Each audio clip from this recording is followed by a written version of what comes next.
ও মানুষ, আমরা তো 10 মাস মার পেটে ছিলাম, কুদরতি হাতে আমাদের প্রসেসিং হয়েছে, আল্লাহর কুদরতি হাতে, কোন মেশিনের প্রসেসিং হয় নাই, কুদরতি হাতে প্রসেসিং হয়েছে। যে মানুষটা কুদরতি হাতে প্রসেসিং হলো, দুনিয়াতে পাক রাখলো তো বিলকুল অজ্ঞ, কিচ্ছু জানে না। যদি বলেন আমি তো কাঁদি, আল্লাহ বলে আল্লাহ তো কাল বুকা, তোকে কান্না আমি শিক্ষা দিছি, নাহলে তুমি শিখে কান্নাও কানতে পারতে না। এই জন্য জানেন কি জানেন না জানি না, যে বাচ্চারা না কাঁদে, এখানে অনেকগুলো হাসপাতাল আছে লাইনে, যে জিজ্ঞাসা করেন এক বাচ্চাকে কাঁদাইতে কয় লক্ষ টাকা নিবে, যান জিজ্ঞাসা করেন, শুধু কাঁদায় দিবে, কাঁদায়। বিশ্বাস হয় না? হ্যাঁ, কি বলেন? স্কোয়ার তো আপনাদের তো বেশি দূরে না, বেশি দূরে? হ্যাঁ, সমরিতা বেশি দূরে? জান না, অনেকগুলো হাসপাতাল আছে, জিজ্ঞাসা করেন যে আমার বাচ্চা কাঁদে না, আপনি কাঁদায় দিবেন, কতটুকু টাকা নিবেন? বলবে কাঁদানের পরে বলতে পারবো বান্ডেল কয়টা হবে। বান্ডেল বোঝেন? কয়টা হবে কাঁদানের পরে। আল্লাহ বলে তোকে কান্না আমি শিক্ষা দিছি। কেন দিছি জানিস? এটা কান্না ছিল না, এটা হেমিলিনের বাসি ছিল। ফালাম্মা বাকাইতা সাইলাইকা জামিয়া, তুই কান্না সুর তুলতে দেরি, তোর দিকে সবাই দৌড়ে যেতে দেরি করে। এটা দিয়ে আমি ভালোবাসার তরঙ্গ, ভালোবাসার সমুদ্রের তরঙ্গ উঠেছি, তরঙ্গ। সমুদ্রে যখন তরঙ্গ ওঠে, উতাল হয়, উতাল, তখনই ওটাকে সমুদ্র বলে, নাইলে সাগর কিন্তু প্রশান্ত। ঠান্ডা সমুদ্রকে নাম কি? প্রশান্ত ঠান্ডা, প্যাসিফিক ঠান্ডা, কিন্তু আটলান্টিক বড় গরম, বঙ্গোপ আরো গরম, ঠিক না? আল্লাহ বলে আমি ভালোবাসা সমুদ্রে ঢেউ উঠেছি কান্না দিয়ে, কান্না চাল তুলে কাহানা, তোমার অস্তিত্ব মার পেটে আসতে দেরি, আমি ভালোবাসার তুফান চালাইতে দেরি করি নাই। আত্মীয় স্বজনের দিলের ভিতরে ভালোবাসার ঢেউ খেলতেছিল, বন্যা চলতেছিল, আর কান্না এই জন্য দিছি যে এটার ভিতরে যদি কখনো শিথিলতা আসে তো তুমি কানতে দেরি, ঢেউ খেলতে দেরি হবে না, বাপ ছুটে আসতে দেরি করবে না, মা ছুটে আসতে দেরি করবে না, দাদা ছুটে আসতে দেরি করবে না, দাদি ছুটে আসতে দেরি করবে না।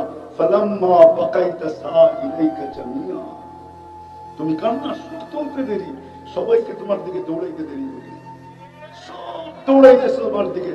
বাচ্চা কাঁদে কেন, কাঁদে কেন, কাঁদে কেন, কাঁদে কেন?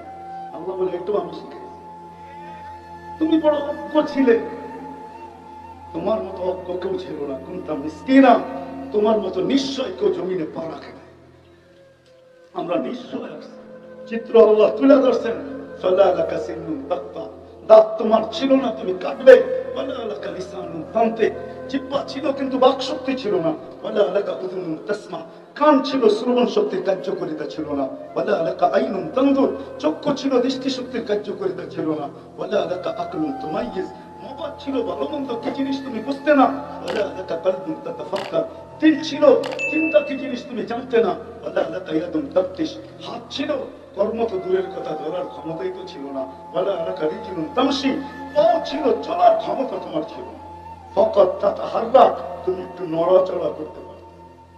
আজকে তো পজিশন, আমার কথা এখান থেকে শুরু, দুনিয়ায় যার যে পজিশন হোক আমার বিষয়।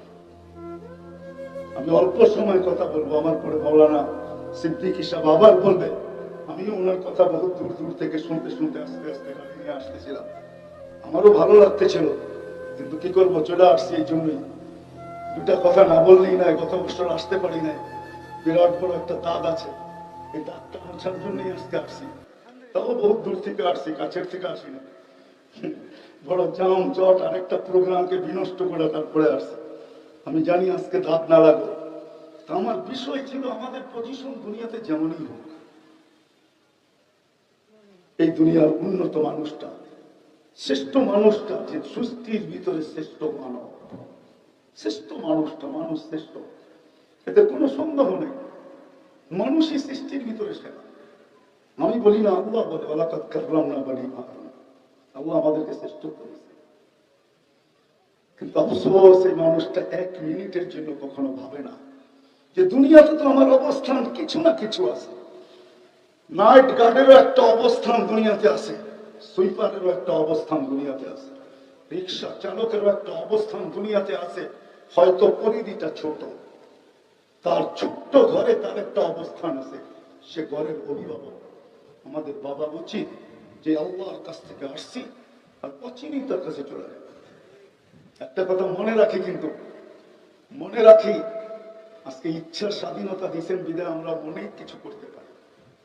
আল্লাহ যদি ইচ্ছা স্বাধীনতা না দিতেন, কসম খোদা, সৃষ্টির সেরা বিদায় আল্লাহ আমাদেরকে ইচ্ছা স্বাধীনতা দিয়েছেন, যার কারণে সব কিছু ভাবতে পারি, যা খুশি তা ভাবতে পারি, ভাবা বুঝেন, চিন্তা করতে পারি, যা খুশি তা বলতে পারি। আসসামার রিস্ক ফালা ইয়ানসা মিন খালকিহি আহাদ ওয়া লাম ইয়াকুন লাহু কুফুয়ান আহাদ আল হাইয়ুল কাইয়্যুম আলিকুল আযীম জাওয়াদুল কারীম হান্নান মান্নান ফাআলুল লিমা ইউরিদ।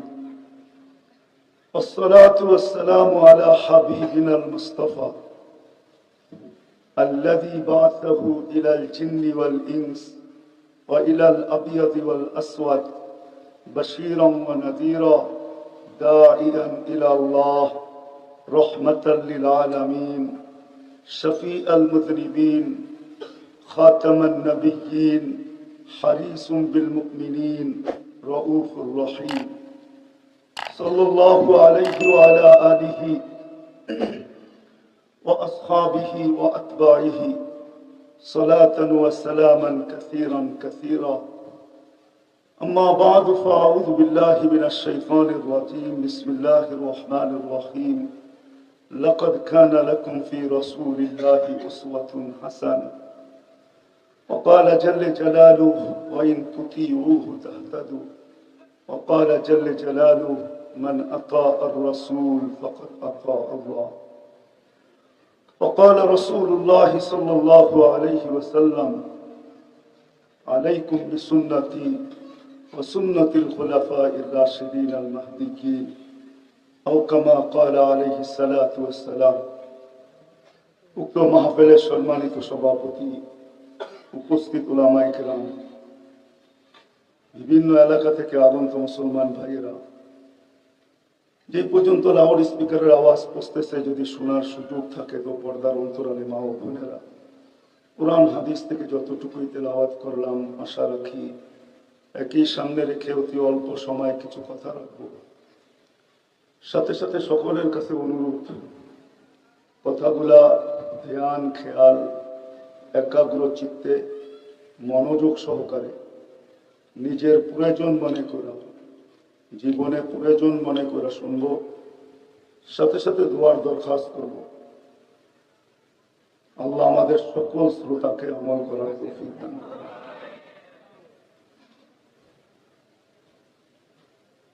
মানুষের দুনিয়াতে যেমনই অবস্থান থাকুক না কেন, অবস্থান পর্যন্ত, পজিশন পর্যন্ত, দুনিয়াতে যেই পজিশনেই থাকুক না কেন, এটা কিন্তু দুনিয়ার বিষয়। আমার কথায় কিন্তু সুর হবে না, এরকমই কথা হবে। সুর আমার কাছে নাই, কোত্থেকে দিব? বিদায় যত ধ্যান দিয়ে শুনবো, আশা করতে পারি বুঝে আসতে পারে। মানুষের যেমনই পজিশন হোক না কেন, এটা দুনিয়ার বিষয়। দুনিয়ার কারো উচ্চ পজিশন, কারো নিম্ন থেকে নিম্ন পজিশন, এটা আমার আলোচনার বিষয় না। আমার আলোচনার বিষয় হল, সবাই ভাবা উচিত, কেননা মানুষ চিরস্থায়ী প্রাণী না যে আমরা চিরদিন এই দুনিয়ার বুকে থাকব। আমরা দেখতে দেখতে অভ্যস্ত, প্রতিদিন আমরা দেখতে থাকি কেউ না কেউ এই দুনিয়ার থেকে উঠে যায়। একটা দিন হবে আমরা উঠে যাব, কিন্তু সিরিয়াল কার কখন আসবে এটা কারো জানা নেই। দুনিয়া বড় শিক্ষিত, বড় উন্নত, কিন্তু টেকনোলজি এখনো আসে না। আর কোনোদিন আসবে কিনা এটাও জানি না, যে মানুষ জানতে পারবে আমি কখন উঠে যাব। উঠা যাওয়া পর্যন্ত মৌত আমার কখন হবে। যদিও আমরা বেড়া বেড়াই জীবনটা আমার, কিন্তু যুক্তিগত দিক দিয়ে যদি দেখতে হয়, তাহলে এই জীবনের কোনো একটা সেকেন্ডের উপরও আমার কন্ট্রোল নেই। সত্য তো? একটা সেকেন্ডের উপরও আমাদের কোনো কন্ট্রোল নেই, আমাদের হাতের নাগালে নাই। যদিও আমরা বলে বেড়াই জীবনটা আমার, আমার জীবন, পরেরটা বললাম না আর কি। ঢাকা শহরের ভিতরে তো এই জন্য পরেরটা বললাম না, আমার জীবন আমি কাটাবো, যেমন খুশি তেমন কাটাবো। এই থিওরিটা ঠিক না। যদি হতো তাহলে আমার জীবনের কোনো না কোনো মুহূর্তের উপরে আমার কন্ট্রোল থাকতো। একটা মুহূর্তের উপরে তো আমাদের কন্ট্রোল নেই। তাহলে বোঝা গেল জীবনের কন্ট্রোল পাওয়ার আমার কাছে না, কন্ট্রোল রুম আরেক জায়গায়। এই জন্যই জানার কোনো সুযোগ নাই যে আমি কখন উঠা যাব। বিদায় দুনিয়াতে আমার পজিশন যেমনই হোক, একদিন না একদিন আমাকে উঠে যেতে হবে। যিনি অস্তিত্ব দিচ্ছেন ওনার কাছেই যাব। অস্তিত্ব কিন্তু আমরা নিজেরা নিই নাই। সদ ইচ্ছায় কেউ বলতে পারবেন আমি মানুষ হিসাবে দুনিয়াতে পারা। এরকম সাহস বুকের ভিতরে আল্লাহ কাউকে দেয় নাই। যদি দিতেন তো আমাদের নবীজিকে দিতেন, উনি বলতে পারতেন। কেননা কবি এটাই বুঝায়, খলিকতা মুবারক আমিন কুল্লি আইবিন কান্নাকা খলিকতা কামা তাশাউ। সমস্ত গঠনের ভান্ডারকে আল্লাহ সামনে রেখা মনে হয়। বন্ধুকে বলছিলেন যে আমি গঠনের ভান্ডার সামনে রাখলাম, আপনি প্রথমে চয়েস করবেন, আমি শুধু লাগাই দেব। সহজ ভাষায় এটাই বুঝাবে। আপনি যেটা চয়েস করবেন, না যেরকম চয়েস করবেন, আমাদের দায়িত্ব হলো চয়েস করবেন আপনি, লাগায় দিব শুধু আমরা। আমরা এতটুকু কাজ করব। খলিকটা কামাতে সব। তাহলে উনি, উনারই বলার ক্ষমতা ছিল যে আমি সব ইচ্ছায় আসছি। না না না, উনিও বলেন নাই। উনি বলছেন আলহামদুলিল্লাহিল্লাযী খালাকানি। প্রশংসা ওই আল্লাহর যিনি আমাকে অস্তিত্ব দিয়েছেন। ওয়ালাম আকু শাইআ, আমার অস্তিত্বই ছিল না। তারপরে কোরআনও আমাদেরকে ধ্বনি দেয়, হাল আতা আলাল ইনসানি হিনুম মিনাদ দাহর লাম ইয়াকুন শাইআম মাযকুরা। মানুষ যখন কোনো একটা অবস্থানে চলে আসে, আর ওই অবস্থানের কারণে, পজিশনের কারণে যখন আসল সত্তাকে ভুলা যায়, আল্লাহকে ভুলা যায়, যিনি সবচেয়ে কাছে, ওনাকে যখন ভুলা যায়, তখন কোরআনের এই আয়াত তার কানে ধ্বনি দেয় যে হায় মানুষ, একটু কি তোর ভিতরে ভাবনা আসে না যে একদিন তো অস্তিত্ব তো দূরের কথা, পজিশন তো দূরের কথা, তোমার তো অস্তিত্বই ছিল না, কোনো আলোচনাই ছিল না। আজকে তুমি আলোচনার পাত্র বটে, তোমার বড় আলোচনা, কিন্তু তুমি তো এক মিনিটও ভাবো না যে আমি ছিলাম কি হইলাম কি। বলো কি তিন দিকের জনসমুদ্র, এক মিনিটের জন্য কেউ কোনোদিন ভাবছে কিনা? যুবক বলো, বৃদ্ধ বলো, নারী বলো, পুরুষ বলো, শিক্ষিত বলো বা অশিক্ষিত বলো, যে আমি এক মিনিট কখনো নির্জনে বসে ভাবছি যে আমি ছিলাম কি, এখন হইলাম কি? কি হাত উঠবে? পক্ষে উঠবে হাত যে আমি কোনোদিন এক মিনিট বসে ভাবছি যে আমি ছিলাম কি, আজকে আমি হইলাম কি, একদিন আমি হব কি? একটা দিন আসতেছে, সত্য এটাই। ইব্রাহিম ইবনে মালিক ইবনে দিনার রহমতুল্লাহ আলাইহি কাকে বলছিল, কুনতা নুতফা আউয়ালুকা নুতফা, প্রথমটা ছিল আমাদের বীর্য, আখেরুকা জিফা, যখন মারা যাবে তখন হবে ফুলন্ত ফটন্ত দুর্গন্ধময় একটা লাশ। বাইনাহুমা তাহমিলু কাদিরা, যদিও পোশাকে আমাদেরকে বড় সুন্দর দেখা যায়, হায় পেটের ভিতরে কি আছে এটা আমরা নিজেরাই জানি। পেটের ভিতরে কি আছে আমরা জানি। এটা যদি আমাদের সমাজের উন্মুক্ত জায়গায় যদি এটা ছড়ায়া পড়ে, তো আমিও নাকে রুমাল দিয়া ভাবতে শুরু করবো, ঠিক না? পেটের ভিতরে কি আছে জানেন তো? না জানেন না? জানেন কি আছে? খাই কি আর কি হইয়া বাহির হয় এটাও তো জানি, ঠিক না? হ্যাঁ, যত দামি দামি হোটেলেই খাই না কেন, ঠিক না? তো কোরআন ধ্বনি দিতেছে, তুমি কেন ভাবো না যে তুমি ছিলা কি, আর তুমি বর্তমানে তোমার পজিশন কতটুকু? তো যেটা বুঝাইতেছিলাম, আজকে আমাদের পজিশন যেমনই হোক, অচিরেই আমরা সবাই উঠে যাব। যে কখন উঠবো কেউ জানে না, এটাই ছিল সত্য। কখন উঠবে যদি জানতো, তাহলে যেদিন পদ্মা সেতু উদ্বোধন হয়েছে তার পরের দিন বাইকালাদের চিরজীবনের স্বপ্নকে ডুবায়া যে পদ্মা ব্রিজের মধ্যখানে জাম দিয়া দিছে, সে কোনোদিন পদ্মা ব্রিজে উঠত না।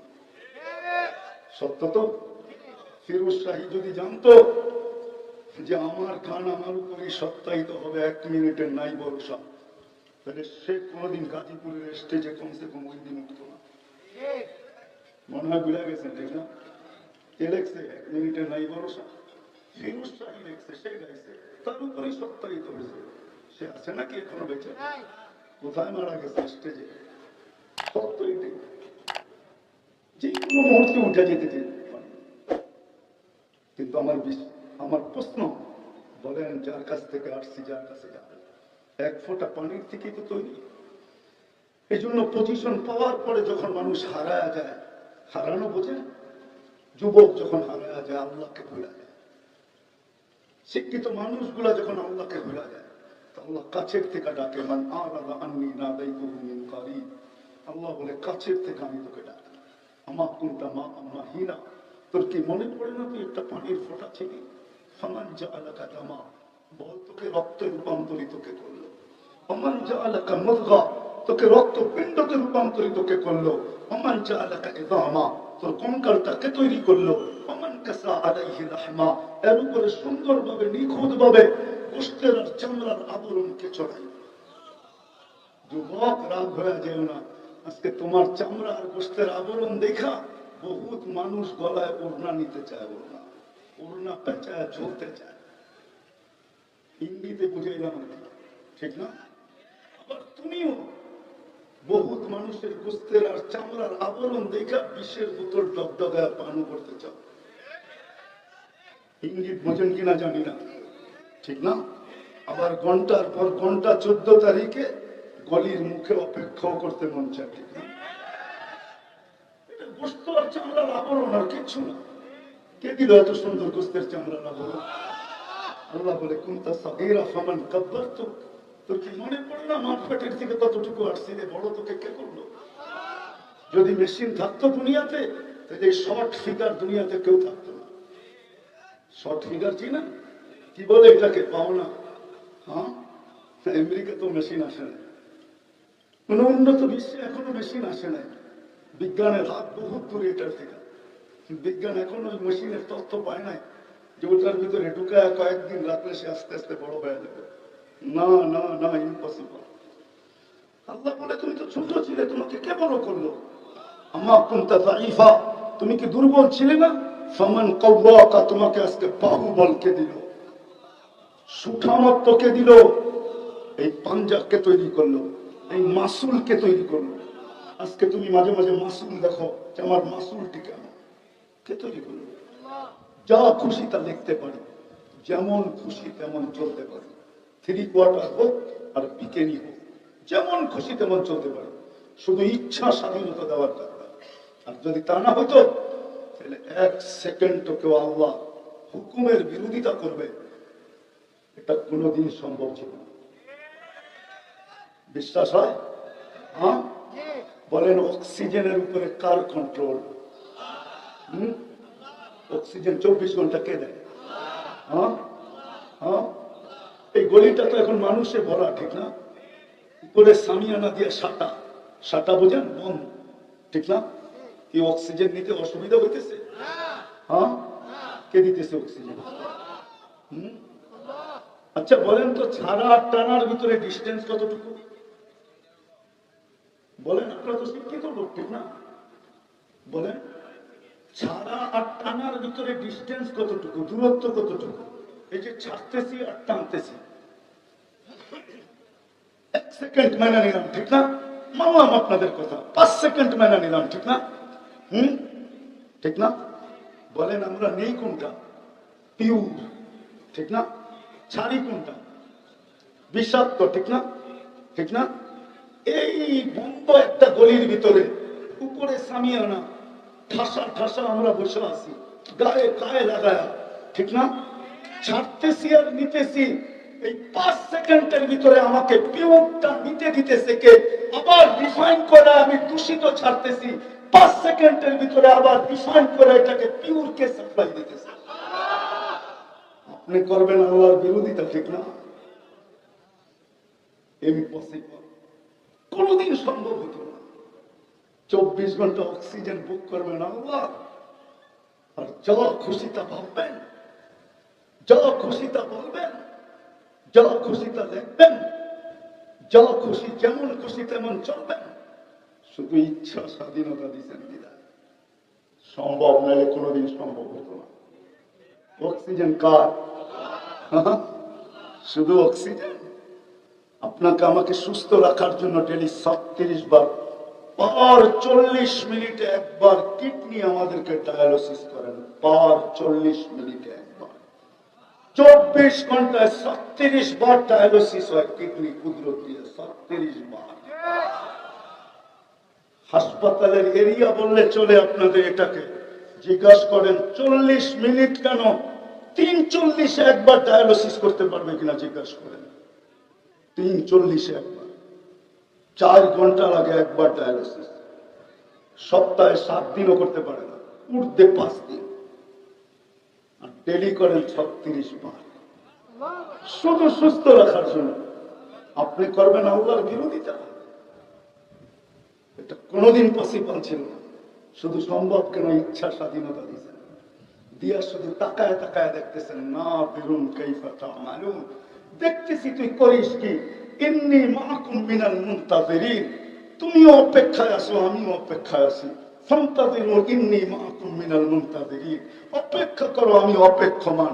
কিসের অপেক্ষা? ইদা জা আজালু, তোমার সীমারেখা আসতে দেরি। কি করবে? আখাযনাহু বাগতাতান, তুমি যেখানেই থাকো তোমাকে ছো মেরা উঠায় নেব। যদি প্রশ্ন করি মালিক, সারা দুনিয়ার টেকনোলজি দ্বারা প্রতিরোধ করব, তুমি কি করবে? তো আগে আজকে না, সমগ্র সৃষ্টির 50,000 বছর আগে ঘোষণা দিয়েছেন অলৌকি বুরুজিম মুশাইয়্যিদা, যত ধরনের টেকনোলজি প্রতিবন্ধকতা তুমি সৃষ্টি করতে পারো আমরা উঠায় নিব। কেউ খবরও জানবে না তোমাকে কিভাবে উঠায় নিলাম। মানুষ মারা যাওয়ার পরেই লাইফ সাপোর্ট বলে মরে গেছে, আর আগে বলতে পারে না, ওই মুহূর্তে বলতে পারে না। জান জিজ্ঞেস করেন, মারা যাওয়ার পরেই লাইফ সাপোর্ট সিগন্যাল দেয় হি ইজ গন, চলে গেছে, ঠিক না? না যখন যায় তখন সিগন্যাল দেয়? সত্যই ঠিক। আসেন, আমার কথা শেষ জায়গায় চলে আসছে, একটু ভাবি, চিন্তা করুন। চলে যেতে হবে, এটা আল্লাহর অস্তিত্ব, এটাকে পরিচালনা করেন আল্লাহ। বিশ্বাস হয় না আপনাকে কি দিছে? বিশ্বাস হয় না? বলবো, দেখেন যদি বুঝে আসে। নিয়ে আসেন ঢাকা শহরের শিক্ষিত মানুষগুলোকে, বলেন সারা দুনিয়ার চোখের ডাক্তারদেরকে এক করতে, সারা দুনিয়ার সুপার মিডিয়াদেরকে ইনভাইট করতে, আর বুদ্ধিজীবীদেরকে নিয়ে আসেন প্রশ্ন করতে। চোখের ডাক্তারদেরকে প্রশ্ন করুক, শত শত বছর ছোট একটা চোখের গবেষণা, কতটুক গেলে আর এটা শেষ হবে কবে? মুস্কি হাসি দিয়া করবে, গবেষণা করতেছি বলতে পারি, কিন্তু এটার কোনো কিনারা আমরা পাবো কিনা জানি না। সৌর জগতের যেরকম কোনো কিনারা নাই, এই চোখেরও কোনো কিনারা নাই। এতটুক জায়গার ভিতরে যে আল্লাহ ফিট করতে পারে, কি দিছে আপনাকে ভাবেন? 13 কোটি করে 26 কোটি ক্যামেরা দুই চোখে। বিশ্বাস হয় না? হ্যাঁ, আপনাদের বিজ্ঞানকে জিজ্ঞেস করেন, বিজ্ঞান বলতেছি, কোরআন বলতেছি না। 26 কোটি ক্যামেরা, 13 1.6 সেন্টিমিটার জায়গা দিয়া আল্লাহ ক্যাবেল গুলাকে পিছনে নিয়ে গেছে, তার গুলাকে 1.6 সেন্টিমিটার জায়গা দিয়া। একটা তারকে দুইটাকে একসাথে লাগতে দেয় না। ওই আল্লাহ, আসেন চলে যাব ওই আল্লাহর কাছে। আমার পজিশন কতটুকু আজকে এটা ভাবি। কিসের মাধ্যমে আল্লাহর কাছে আমার পজিশন অর্জিত হবে? দুনিয়ার পজিশন নিয়ে আমার আলোচনা না, এটা তো আজ আছে কাল নাই। কবির কথাই সত্য, মিলে খাক মে আলে শাহ कैसे कैसे सभी खा गई नौजवान कैसे कैसे अजल ने न छोड़ा किसरा न दारा उसी से सिकंदर सफाते भी देहारा हर एक लेके क्या क्या हसरत सुधारा पड़ा रह गया यही ठाट सारा। বাংলাদেশের কিছু ঐতিহ্য দেখলে আমাকে ভাবায়, অনেক ভাবায়। কবির কথাই সত্য মনে হয়। যখন সোনার গায়ে যাই তখন ভাবতে বাধ্য হই, রাজধানী আছে ঈশা খা তুমি কোথায় আছো। বিক্রমপুর গেলে ভাবতে বাধ্য করে, রাজা বীর বিক্রম, তুমি কোথায়? বিক্রমপুর তো এখনো রাখা আছে। আহসান মঞ্জিল গেলে ভাবতে বাধ্য হই যে নবাব আহসানুল্লাহ কোথায়? আহসান মঞ্জিল তো এখনো রাখা আছে। লালবাগ কিলা গেলে ভাবতে মন চায়, ভাবতে বাধ্য হই কিলা তো আছে, মালিক কোথায় আছে? সত্যই থাকবো না আমরা কেউ, কিন্তু ভাবেন আল্লাহর কাছে আমার পজিশন কতটুকু।